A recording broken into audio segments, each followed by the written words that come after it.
Welcome to Celebrate a Sister podcast. I'm your host, Emma Walkinshaw. I'm a transformational coach. I'm also the founder of Embody Me program and the creator of 21 Minutes of Morning Magic. You may also find me on the yoga mat leading yoga sessions and also running retreats here in Australia and internationally. Here on the podcast, I bring you some pretty incredible guests. We talk all things self-belief, body acceptance, personal development, outdated beauty standards, and we also call BS on the toxic diet culture, accepting the beautiful bodies we were born into, letting go of all the beliefs, and raising our self-awareness. I also come to you from time to time with a little solo episode, a little Life According to Emma moment. I'm so glad you're here. Enjoy.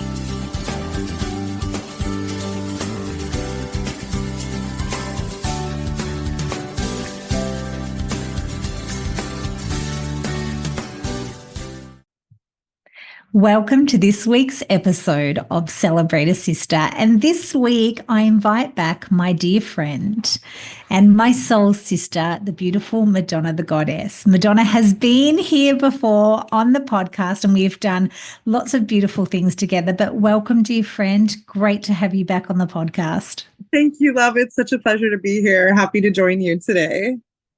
So Madonna and I have shared this on the podcast before. We met in, we think it was 2019 when she was out here in Australia and we did yoga together. I taught her yoga and then that's when the love affair began. Yeah. And we have been connected since then. And last week we had a conversation and Madonna's going to share more about this, but we had a conversation last week and I'd love for you, which is going to be our topic today, is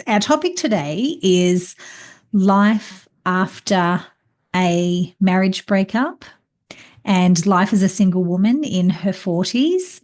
And also the journey she's been on around her incredible modeling and curvy woman work. So Madonna, do you want to take it away? And just for the listeners who haven't listened to earlier podcasts, what you do in the world, how you help women, and then we'll go from there about our topic today. But please share, my friend. First of all, thank you so much for having me. And so just to give you a brief synopsis of what I do, I have been a plus size model since I was 17. And it didn't start out being what I thought I would do in the world. I wanted to be a helicopter pilot or a marine biologist. And when I was 17, I was working at International House of Pancakes and was scouted to model. At the time, it wasn't a plus size modeling scout. There wasn't actually an industry for plus size at the time. But I was nevertheless signed by an agency, Seattle Models Guild, who persists to be my agency all this time. But I was signed by an agency and basically told to lose weight immediately, right? Like told that I didn't fit the bill, like it was time to lose weight, get smaller. So I battled that for about the first 6 months, and shortly thereafter was contacted by my agency and asked would I like to be a part of this pioneering team of models that was going to be plus size, and that is what they called it at the time, was plus size. But this industry was new, right? It wasn't an industry that had much representation. So I went into it pretty barefaced, pretty inexperienced, but loved it. Loved that I was the only model at most tables that was able to, I would like them to eat a meal too, but I was usually the only one eating a full meal because I was comfortable in my own skin. I was, made to feel comfortable at the size I was at, which was amazing and revolutionary in my life at that point. So I fast forward to now, having raised my kids, gone through a very long marriage, and my career in modeling persisting. About 7 years ago, I decided to become a professional life coach. I think right before we met, actually, because we met kind of on the journey, and facilitate women's empowerment retreats. I worked for another person for quite a few years and facilitated retreats with her. She was a very gifted retreat leader and healer, and I attribute a lot of what I learned to her, and I'm grateful for that time I spent with her. But I then decided to go out on my own and coach a group of women and take them on these beautiful travel adventures. And now I am about 6 years out from that, and I have led I think I just counted my 26th retreat, international and local included, but just feeling very accomplished with in that period of time, that many retreats under my belt. And now I do a lot of women's empowerment work in the social media spectrum. So influencing and doing brand representation and modeling for brands, as well as empowerment videos, posts, and helping other women that want to be in that space. So, so coaching, retreats, and modeling is really the arms, and photography is the huge part of my work too. So I've got about 14 jobs. You do. And I have learned so much. Yeah, like a lot of us, right? Yeah, like a lot of us. And I've learned so much from you. And you're right. I mean, your retreats are incredible. I mean, some of the countries you've done, Scotland, you have done Italy, you've done Greece. You have been, and you've got Bali coming up. Yeah, it's so cool. You're going to be in Bali with me, so that's exciting.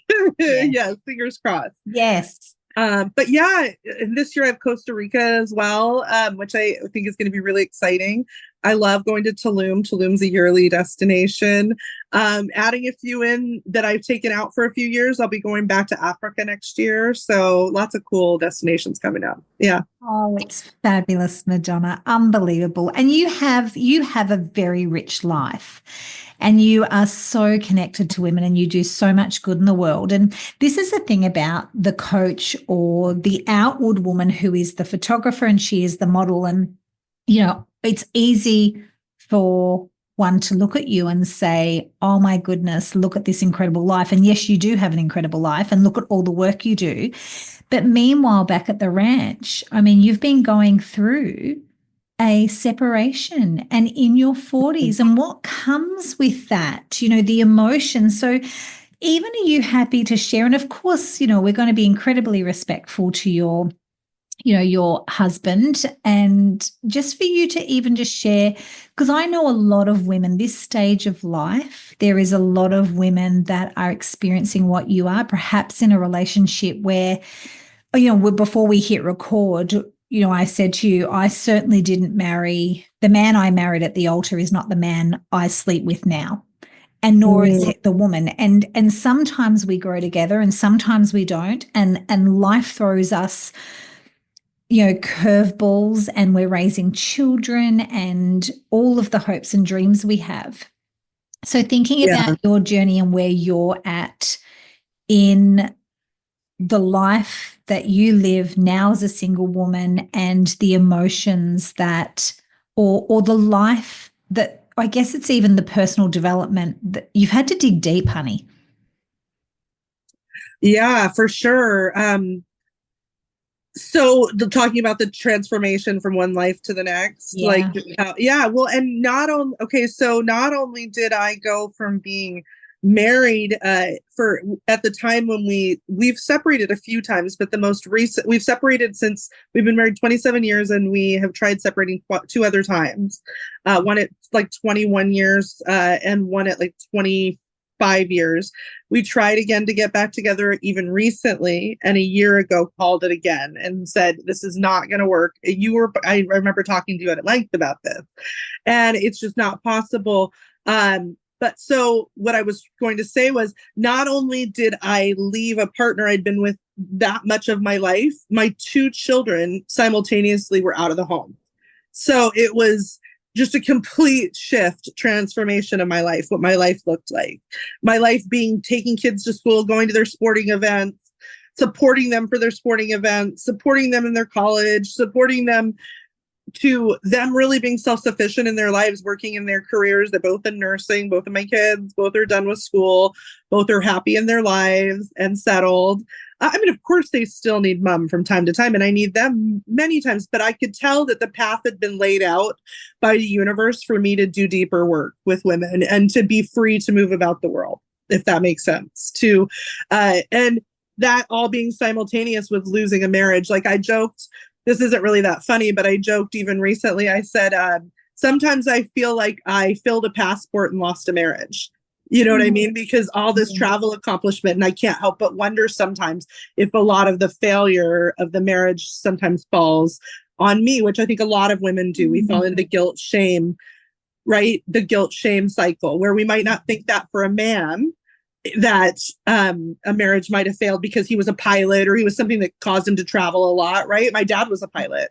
That was just inherent to his life. But being a woman, having been the support role, right? Being the feminine, I have, gone through that guilt shame cycle. Well, was I gone too much? Did I chase too many dreams, then not take him along with me? What is the fault lying here? Like, what's the truth underneath the truth, right? Because there's always a truth underneath the truth. There's always what we think is the truth, and then what their truth is, and what the actual truth is, right? So a lot of this post period of being a newly divorced woman in this life has been that reconciliation with that old life, those old dreams, those things that we thought were real that are not, that, they may have been at the time, but they've waned over time. Just a complete reconciliation with your life it causes. I mean, think about reviewing every single place in your life, because that's what it causes. Yeah. And I would imagine too, the grief that comes with that, or a grieving of the life you thought you're going to have. Because I'm thinking, sitting as a married woman in a marriage, how the future is very much, I have a vision, or call it a fantasy, call it goals, call it dreams. No, you have forward planning together. Yeah.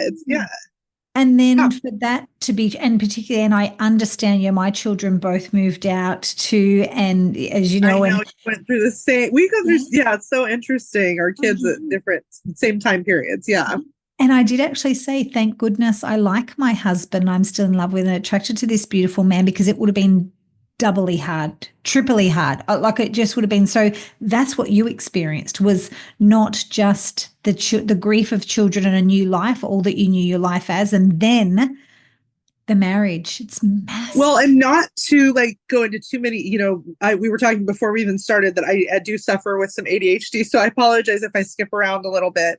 It is kind of my way. And so I will say that one of the things that was the most difficult in this whole separation, impending divorce, etc., is that we are still very attracted to one another, which is, that's a whole nother arm, right? Is that you can still be very attracted to one another, but not be compatible whatsoever, which can, I think, make things even more difficult, right? Because you're like, it's confusing. You're like, I'm still very attracted to this person, but we're not compatible. We do not mesh. Our forward thinking is not, meshed, right? Aligned. Yeah.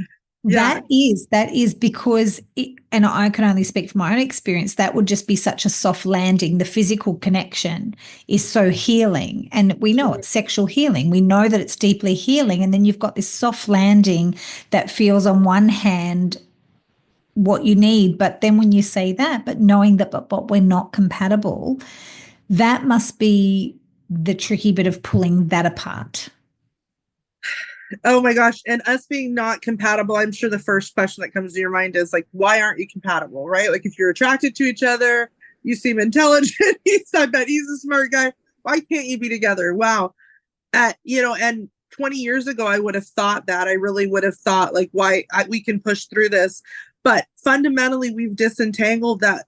We got married at 20 years old, if you can believe that, 20 years old, right? So that we realized that we really didn't know ourselves, of course we didn't know our relationship style. We didn't know how we like to present ourselves with one another to feel loved, or right, to ask each other how to feel loved. We didn't know our style to, you know what I'm saying? All the love languages. We didn't know any of that. I remember fighting style. Yes, exactly. No, well, he didn't. He came from a household where his mother was terminally ill and dealt with some mental illness. And she was an incredibly kind woman, beautiful mother, but dealt with some depressive tendencies, bipolar, things like that. And so he didn't have a lot of support in that way. And she had been terminally ill. So he didn't really get a place to voice a lot of his emotions or feelings. And that still persists to be kind of a thing that he deals with, right? It's hard for him to be in confrontation or to talk about his feelings. And so that can be hard to work through things with somebody in that kind of such scenario where you don't mesh in terms of relationship style, or, a lot of those things, right? But you're also not capable of being in a place of looking at it or talking through it, because the other person is avoidant, is literally avoidant to it. And he would admit that he's avoidant. He does not want to talk. He does not want years of therapy and talking through it and like figuring it out. And I think that was also one of the hard things, is he was far more willing to walk away from it, if that makes sense. Yeah. Because that is a natural step that we take, or we're encouraged to take if the marriage is going through some stuff, is to get counseling, get marriage counseling. Was that when you knew things were rocky, was that your natural next step to go, hey, we're in trouble here? We did. When we went to a marriage counselor, interestingly enough, it was, I mean, gosh, there's so many, we could talk about this for so long. There's so many layers to this. Basically, I had found out he had somebody, we were open, and we decided to try an openness, meaning giving each other a little space, because that was his problem in the relationship. Not just that, we have other fundamental issues with one another, but a lot of it is my ex-husband's relationship style is a more of an open relationship style, meaning he wanted to invite other people into the relationship and see other people and be free in any scenario, really, to see other people as he wished. Right. So, and that was something that was very scary to me, being a woman who comes from a home with a dad with a pilot, that was a pilot, and came and went in our household. And I deal with a lot of abandonment wounds, to be honest. Just not, it can be very difficult, even with friends, to have the transiency in relationship, the inconsistency, the coming and going.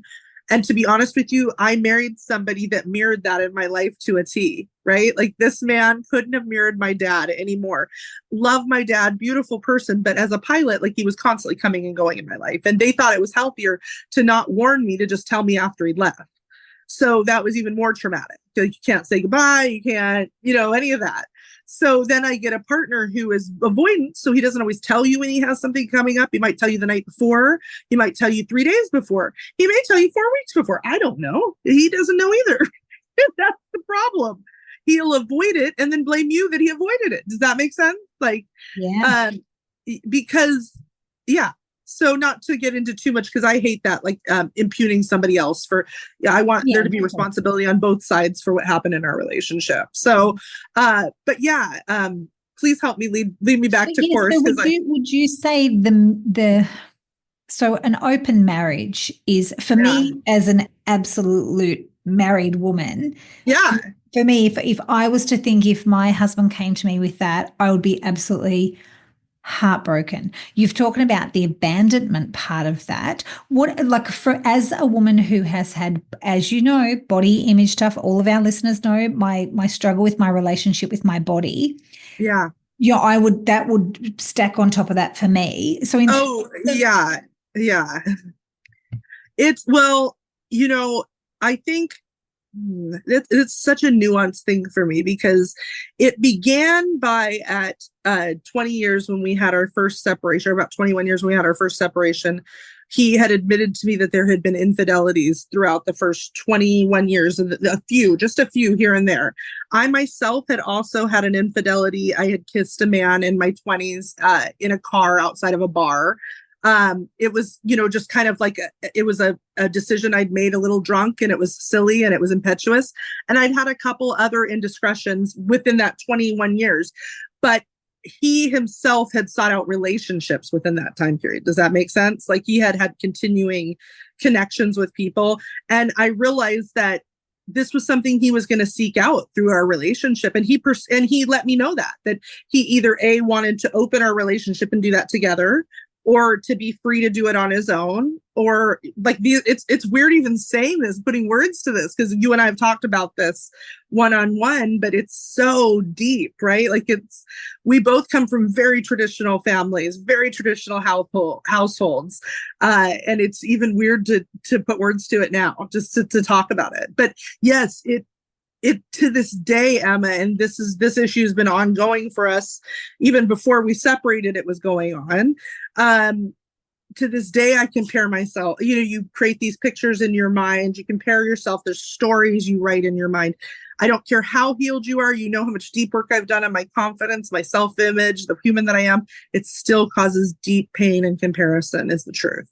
And I don't want to create any other story for women. That has been my experience, has been him wanting all these other women, all these other experiences. This openness has constantly caused me to compare myself against those experiences and people, as I'm at the deficit. There's something lacking in me, and that he will find with these other experiences or people.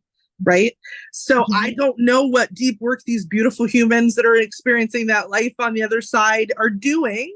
I bless them, but I haven't done it, and I don't know it, and I haven't found it in any of my research. And so I continue to hurt for this human who I'm letting go of and grieving, which is happening actively and is going to continue to happen, because I will not allow this pain to continue in my life all my life, and it will, because we are not compatible human beings, is the truth. Yeah. And the compatible bit, I understand. The compatible bit is, even when you say compatible, I straight go to values. So we could say, if values aren't aligned, we are not compatible. So even if we look at the value proposition here, your husband, his value is not on having a one-to-one monogamous relationship. That deeper connection, right? That deeper connection, he's happy. But you, at a core value, do. I love that intimacy between partners where you know where each other are throughout the day. I don't need 14,000 check-ins, but a nice hi, how are you, a picture of their coffee, whatever it is. Just that dip of energy to let you know they're thinking of you or you're important in their life, I think is essential for couples. I think that's human. But I will say we live in a culture now that didn't exist. I don't think it didn't when I first started dating 30 years ago, of complete choice and just a million choices at your fingertips. And I think nothing is good enough for people anymore. I truly believe that. I believe, of course, that there's different people love in different ways, and there's different styles of that. And I do not want to diminish that. However, I want to say, I do think, men have always sought out variety throughout times. If we look back, and it was always more socially acceptable for a man to seek variety than a woman. And this culture that's been created of multiplicity and multiple connections and openness has created this culture of not, to me, and this, I want to speak so much to me, because I understand other people have totally different experiences, but it has created a boundary for me of going deeper into the connection by inviting other people, or him me knowing that he wants these other people, that I am not that person that he wants to focus completely that beautiful divine connecting energy on, if that makes sense. And I do believe we as humans, we have a finite amount of energy. I don't believe that love is love and we've got so much to give and it multiplies. No. I really do believe that, our energy is finite, and yes, it can expand and we can push its boundaries and limits. But the truth is we get so much time in a day, and we get to choose what we get to focus our time and energy on. And it never felt good to think that I'm one of 5 things he's focused that he would focus his time or energy on. Right. Yeah, when you put I don't know how many. That's the truth of it. I will never know. I don't know. Yeah. And then when a beautiful moment of connection, the example of just a text message being sent with "here's my coffee," when someone is giving their attention to, perhaps, like you say, you don't know, 5 other women or 2 other women, then that is then not that, like you say, our energy is finite, what we're giving, and someone's going to be left behind. And look, you and I both are all about body autonomy. Do whatever you want with your body. However, when you are in a relationship with someone, there is, Brenda and I, we say our marriage is sacred. Yes. Between us two, there is I agree with you. Yes. I entered that. Yeah, that's what was my intention, right? From this shifted and changed with my life. Yeah, it's crazy. Yeah. So and this is, like you say, married at 20, and at some point your husband changed his mind. Now, I will say he's kind of always battled this place of wanting to escape. And now looking back, it's weird. You can see where people were trying to plant seeds to see what you would allow or what you wouldn't allow. And I can remember him pushing boundaries, 10 years into the marriage with just little things, just certain things, right? And overlooking it and now realizing, yeah, he probably was always somebody who entertained the thought of, let's say, swinging, openness, plural, polyamory, whatever it is. Yeah. And man, do we match with the right people or what to teach us all the lessons we need in this world? Because I have the most gaping abandonment wound you can't even imagine. Like, it's not funny, but it is, because it'll probably be a lot of my life's work is this abandonment wound and self-acceptance and worthiness. And then having a partner tell you, hey, you know what? I really like you. You're a cool chick, right? But I need to have 8 more chicks before I know you're the right one. Or I want to connect with this many other women. One of the memes I love, because I really attribute a lot of what's going on in our relationship to current pop culture in relationship. And one of the memes, it says, like, you're the coolest woman I've ever met. You fit, it's like you cook, you clean, you're beautiful. I just need to date like 4 other chicks and just make sure that you're the one. I'll come back. You know what I mean? How many single women do you know that tell you shit like this is the truth? Yeah. It is the most effed up dating culture because there is so much choice and people putting up with bullshit on the other end, that until we all say enough and start advocating for ourselves in healthy ways, these relationship standards and boundary pushing is going to continue. So that was what was important for me. If I'm going to teach other women, if I'm going to empower other women, if I'm going to stand in my body and show sovereign strength, then I'm going to walk away from something that hurts me.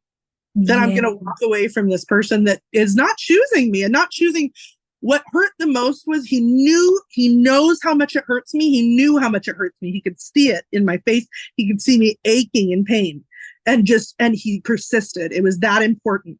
And I don't care if he ever hears this. I'm sorry. He's my friend. I don't want to hurt him, but yes, it was so important to him. He hurt me actively. It was that important to him. So I don't know what it's about. There's thoughts in my mind that tell me that these, people that need to explore this, that there's deeper issues, right? Like, if you're willing to override people's feelings and hurt them to that degree, not put things on hold for a period of time until you've established, that distance from one another. That's what I'm trying to say. I'm just starting to try and grieve the relationship and learn, like, what actually transpired. What is this person seeking out on the other side of this? What does this mean on the other side? Yeah. And particularly when you look back and see that there was some boundary pushing and perhaps the grace that you allowed, because we are getting to know each other, and sometimes we have to bump up against these things to know what our hell yes and hell no is. But then when someone actively goes ahead knowing that you actually still are in a marriage and going ahead without you, and then the avoidance, I think that's the thing that I would have really, really struggled with, because I get that people change their mind, or perhaps he always was a person that sought more variety. But I guess it's the ripple effect of our actions that isn't that what it's all about? Aren't we here to, yes, we all have to think about ourselves and our happiness is our own priority, but we've got to consider others, particularly in a marriage. And for you, Madonna, that has been, wow, that's torturous is the word that comes to my mind.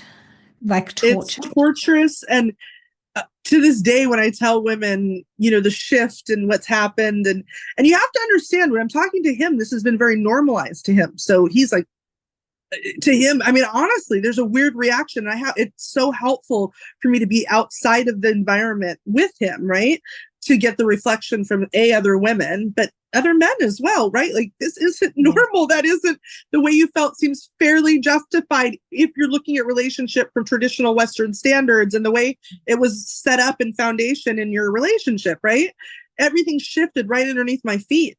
And I even said just recently, I said, it's a miracle that I can go on as friends, that I feel safe and comfortable being your friend, truly, because by any standards, what I've been raised in as a Western woman, this is unacceptable. This is not okay. This is bullshit. This is throw it in your face. Bullshit.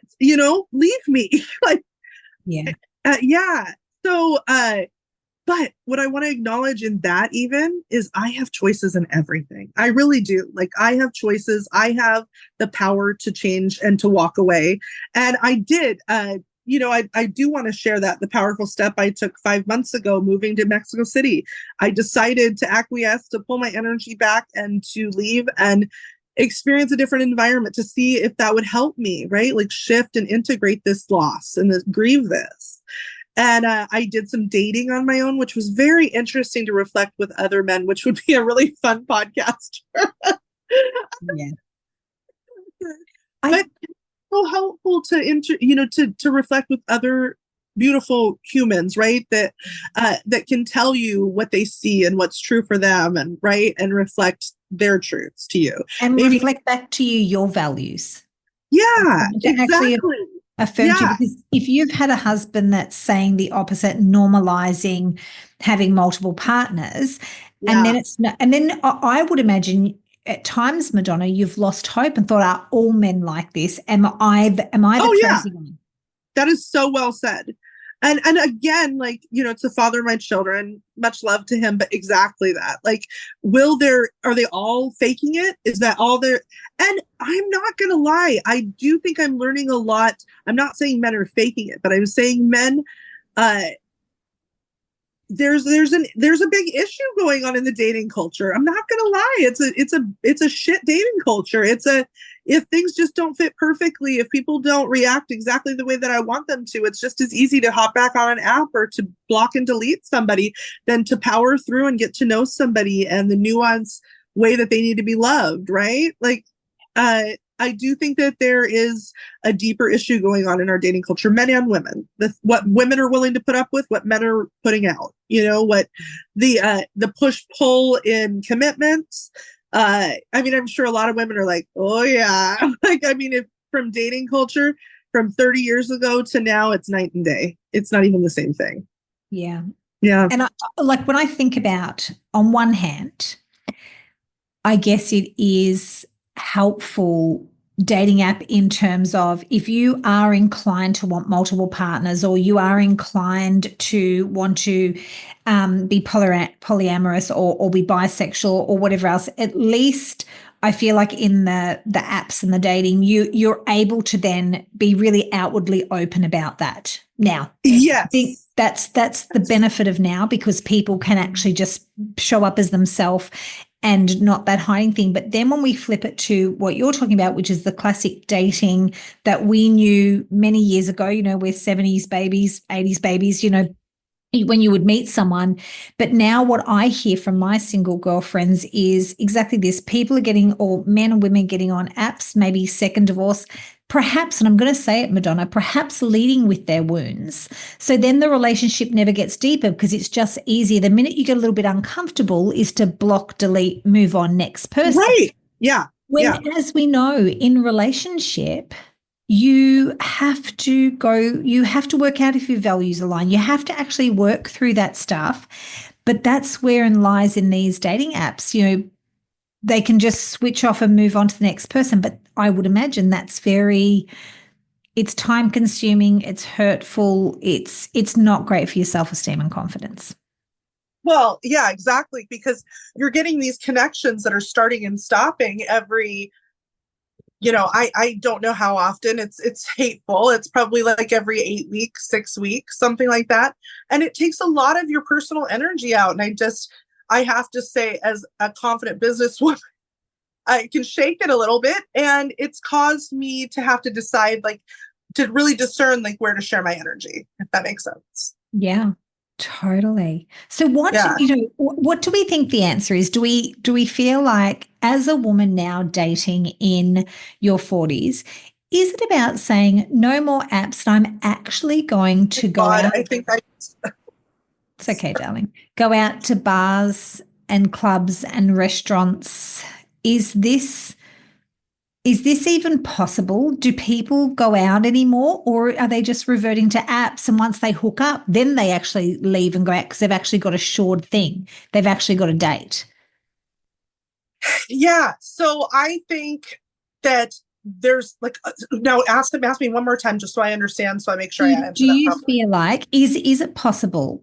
Because I'm sure that you have gone out to bars, clubs, restaurants and thought, well, I'm just going to revert back to the old fashioned way, which is just see someone. If there's an attraction, you start to talk like we used to do. Or is the dating culture so much now that men actually don't step out the house unless they've got on the app first and secured a date? Oh, I think that's a lot of it. I think that you don't have as much like organic dating, like, Yeah. just men Organic asking. dating. Yes, That's the exactly. word. Because I think that what fuels that is, I think people want to know anonymously if somebody would say yes or not. I think it's scary for them to do it in person or to receive a rejection. It can be so easy to ask somebody out or to make that forward step when it's anonymous, eh? Yes. Yeah, got Right? it. So it's very interesting. This is interesting you'd say that, because, and we could do this on a whole other show, but the difference between the way somebody communicates on an app versus the way that they communicate when you meet them in person, right? Like, so people could be so very different than they were on the app in person. But yeah, so I think that would be a fun another fun topic, that we could do, just the nuances of dating. And what I've noticed as a 47-year-old woman, I generally date a little younger than me. I date like in the mid 30s. I don't know why. I think my energy just is a little bit more youthful. So that's the age that I am attracted, like the 35 to 38-year-old age range. So that's an interesting conversation topic, right? Like, Yeah, so completely. yeah. But to circle back, and kind of tie a few things up, my life has transformed dramatically. I'm at a place now where I'm having to grieve the intentions and the life that I had in my mind built with this human that I'd been with for longer. I realized longer than any of my family, longer than my siblings, longer than my parents. I had been with this man. I had planned my life in my mind. Now, I'll be honest, I have to remind myself that he wasn't fully invested in the marriage. So a lot of that was sandcastles, so I am dissembling a lot of sandcastles as well, which creates some trust issues, right? And some trauma, to go through, because it's hard to reflect what's real and what's not. And it's hard for me to believe when people make promises or say things that it's actual, that it's not just something they've said to cover up what's actually going on, right? Yeah. Yeah. Or it's the truth, not just to cover up what's actually going. That's such a simplistic thing to say, but that's really what I keep doing. It's like, well, does he really mean that? Or does this person really mean that? Or are they just saying that because they really want that reaction that I'll give them on the other side if they say that, right? Yeah. It And causes that, a lot of distrust, and your grief does that, right? So yeah, distrust and wounds and bouncing back. But would we say the Madonna now? This is going to be an interesting question, but are you happier now than when you were in the marriage?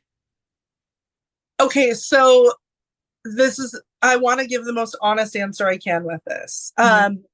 I feel like I am happier having made the decision, happier having taken these steps, like going to Mexico City to live for 5 months and live with a beautiful, youthful roommate, and like have that dating experience and be in my own energy and in my own field in a whole nother country. I'm so proud of myself for that. And I'm so much happier having made the decision. I'm not going to say, because I think it's disingenuous, that I didn't love being a wife and I didn't love like having your date each weekend, knowing that, when you planned a vacation, you always had a vacation partner. That maybe living in the fantasy, it might be more of grieving the fantasy that I had created, because that's a lot of what it is this realization of a fantasy that you created. And I think we do that as women a lot with, a lot of things, even with our children, right?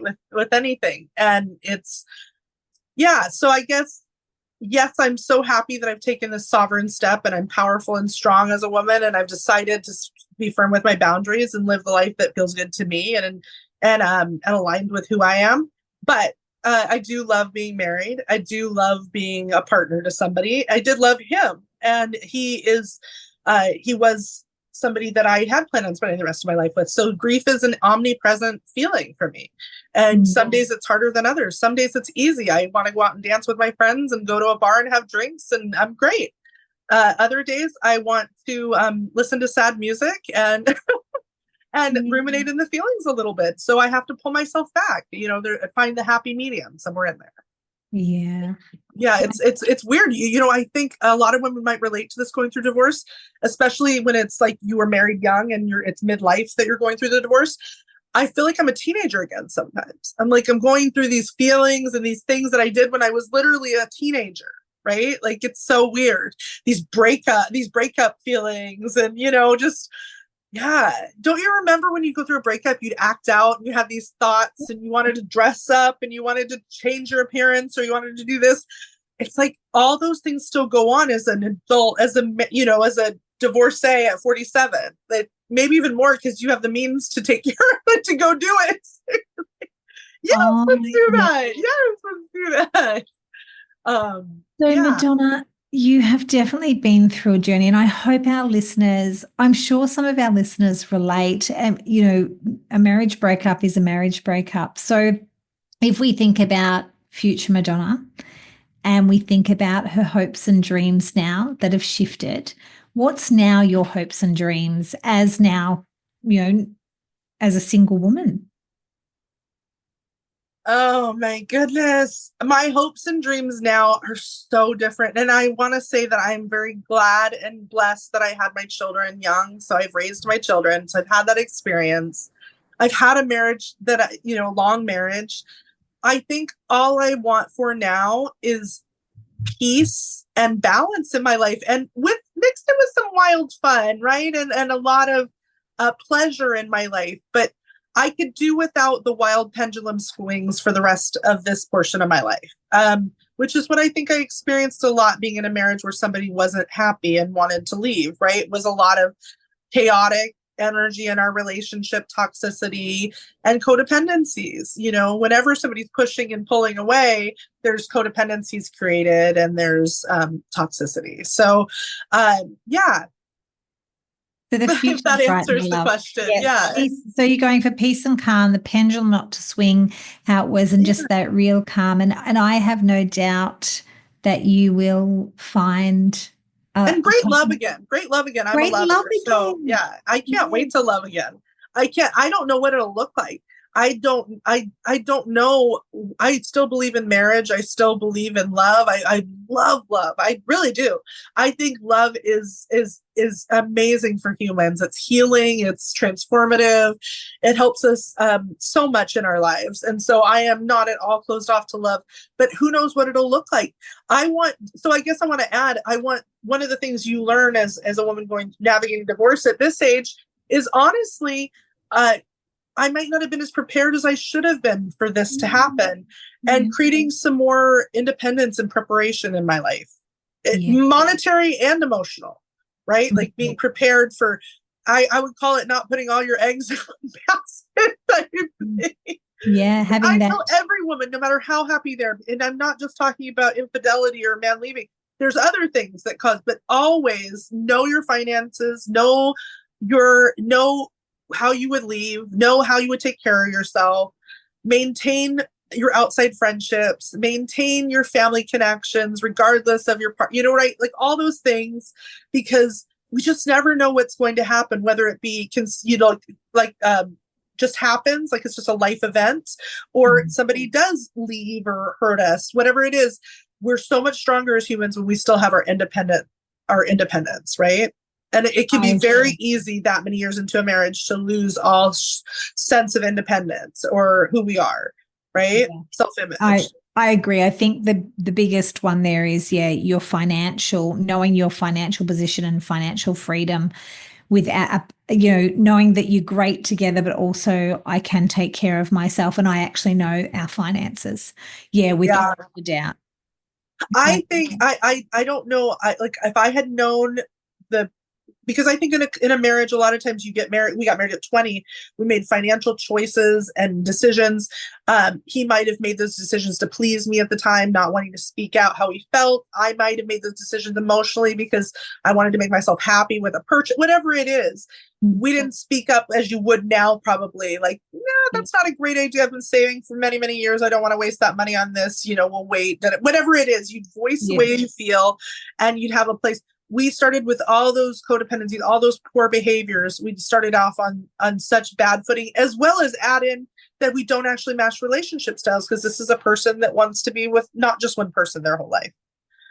Yeah. So, and you know, sometimes people get upset with me because I can be very compassionate with him in that way.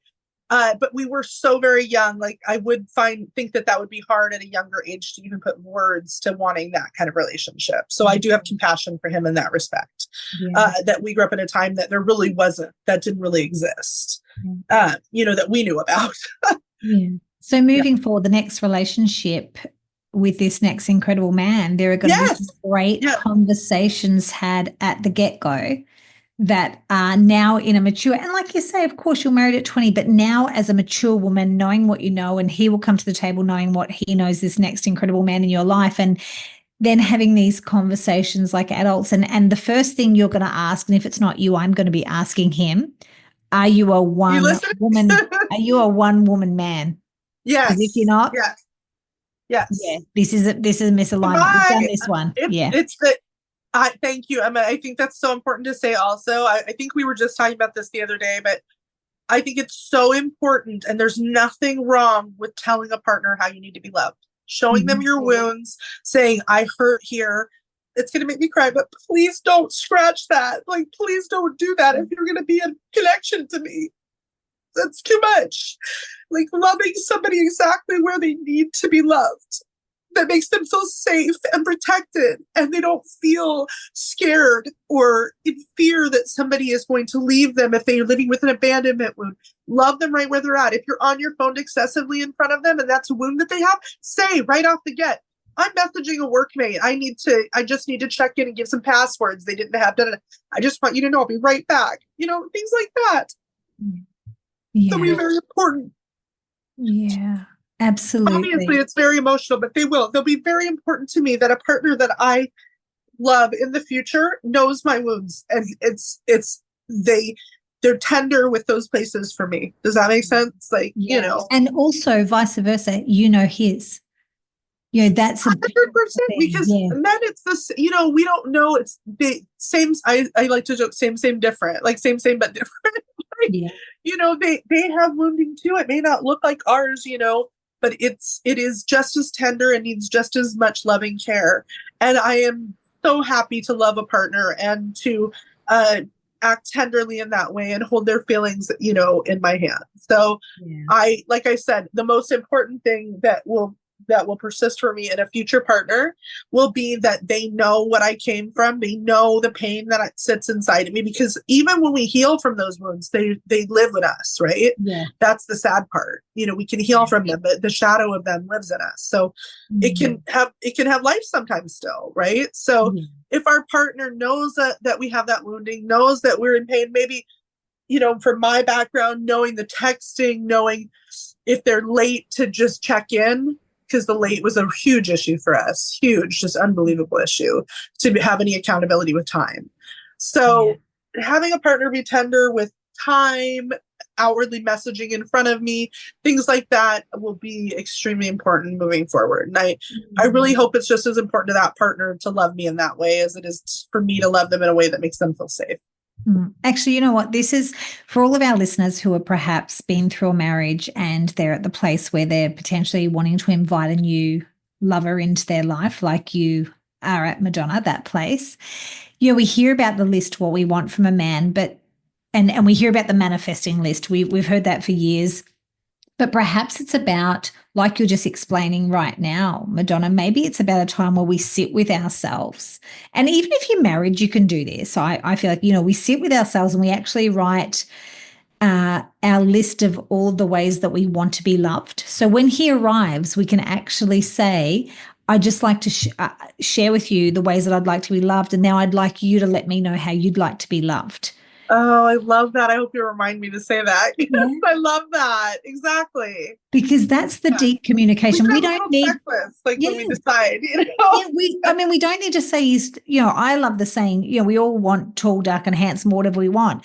But what if that safe, gorgeous man shows up short, bald, and hairy on his back? but has got a killer of a sense of I love humor. him just the same. I And mean it. Yeah. exactly, because it's about, like you say, someone coming in safe and thinking about what really is it, and it's how you two are going to love each other and connect and commit. That is the deeper work here is what do I actually need and what does he need? That's more the conversation, I think, at this age, because when we're young and fun, and what's the saying? Young, dumb, fun. It's another word that we say on the internet. Wild and free, yeah. Yeah, wild and free, Whereas, now at this stage, it's such a more conscious place of dating and relationship. Yeah. Yes. Madonna, my darling, I have absolutely loved our conversation. And for all of our beautiful women out there, they are going to appreciate your rawness and your realness and your honesty. Thank you, my dear friend. And I am excited for what's ahead of you while you wade through the grief and the unraveling. Yeah, I love that. Yeah, the unraveling. Yes, yes. That's what's happening, this unraveling inside of me. So thank you so much. And I hope that we get to talk more about the funny parts of it, because it is funny too. Yeah, you got to laugh or else you cry.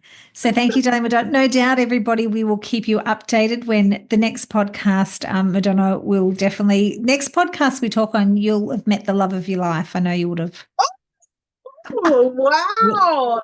That's Wouldn't that be nice? amazing. Okay, yes, I love it. All right, my darling. So for all of our listeners, you can see Madonna's work on Instagram. That's the best place to find her, correct? Yes, Madonna the Goddess. Easy. Yes. Just Madonna the Goddess. Yes, and I'll put links in the show notes. Yeah, so, sure. Yeah, and then next retreat, Bali's full, and then the one after that is you've still got some spots for Africa. I've got some spots for Costa Rica. I've got some spots for Australia in July. Yeah. I've got some spots for Africa. I've got some spots for Greece. I've got it going on, girl. All right, great. So if they head over to your Instagram, they can send you a DM and work out what your next retreat is and join. Say Emma sent you. Yes. Yes. All right, my gorgeous friend. Thank you so much for sharing. I love you to bits, darling. Love you too, babe. Okay. Great. Thanks, darling. Thank you so much for joining me today. I hope this podcast sparked some curiosity and had you thinking. I have worked with women for years, and I've worked with hundreds of women as a coach, a body confidence coach, and as a yoga teacher. And there's one thing that women have in common. Most of us, 96% of us, don't have a great relationship with our body. We judge it, we put it down, and we are not in harmony with it. If you would like a better relationship with your body, I invite you to join me for the Body Love Bootcamp. I have created this course that you can watch in the leisure of your own home and work through the processes in your own time, and then reach out when you're ready to have a conversation. It has 3 pillars. It is about our mindset, meditation to soothe our soul and our sweet, sweet heart, and start to put in some new thought patterns around our beautiful body. And then the third is the movement, which is yoga. One of my favorite ways to free out any stuck energy and start to appreciate this gorgeous body of ours. The Body Love Bootcamp is ready and waiting for you to join. In the show notes here, there'll be a link. Click through. I would absolutely love to have you join me, and I would love to support you and walk the path. Together, we are building better relationships with our bodies, for our daughters, for our nieces, and for ourselves. This work impacts future generations. It's time we take our power back, reject diet culture, question beauty standards, and really look at what wellness means to us. Join me.